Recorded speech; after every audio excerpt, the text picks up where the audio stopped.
Our education system has been downgraded because we've lobotomized the creative from our education.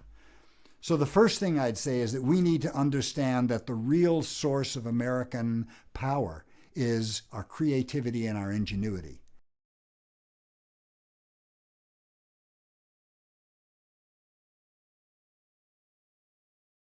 The CETA program was a high point in my life. I had come off 10 years of communal counterculture living and come back to the city with a daughter and absolutely no way to make a living.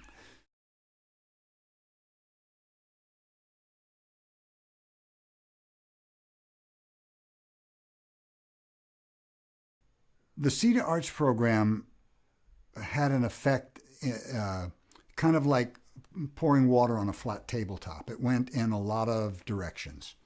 One thing that it showed me was that it was a very, very useful expenditure of government money. That the artists worked so much longer and harder for those short $600 a month wages. And they put so much energy into the community. And they created so many enterprises like the Pickle Family Circus or Make a Circus or enterprises that engaged lots of people that weren't hired and then went out and engaged the community and generated money and generated spending and tax money. That it gave me a very clear idea of the role of the artist in society, which I put directly to use in the State Arts Council.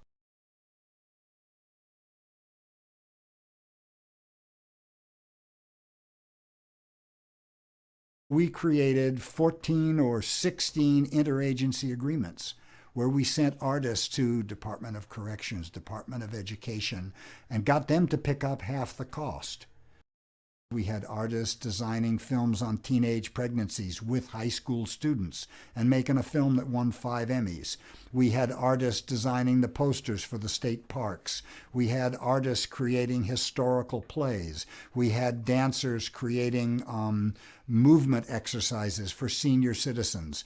We had artists going into the state prisons and teaching non-literate people all sorts of skills, which had zero disciplinary problems in those programs. In other words, we integrated the artist and the intuitive process into the functions of state for half the cost to the state. And we said, we're the rabbit that you need to pull out of the hat.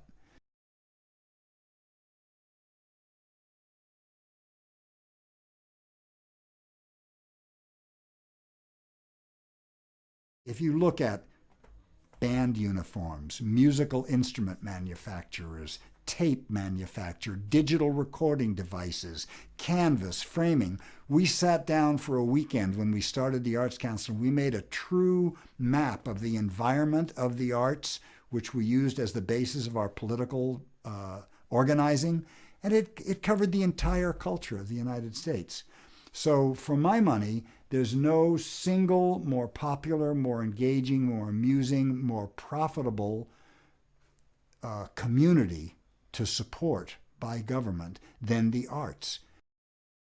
Why don't people want to buy American products? That's the root of the problem. People are not buying our cars. We no longer make televisions, video cameras. We're recording on foreign cameras. Somebody else made this digital recorder. Somebody else made this camera. Somebody else makes the sexy little phones that we buy and use that can find us a restaurant review while we're looking for a restaurant. If you look at where all of this business has migrated, it's not just cheap dollars. It's migrated to cultures that are strong on design and artistic aesthetics, where it's integrated into the culture. So by isolating science and math as core curriculum and isolating the arts and design, we've created uninteresting, dull products that the marketplace has passed judgment on. I'm sorry, it doesn't make me feel good to say that. I think that if art were redefined and the emphasis was not put on the commodity, but on the creative process itself, then you can say, can we afford to live in a nation without creativity? Can we afford to train our kids without creativity? Can we afford to build products without creativity, design products without creativity?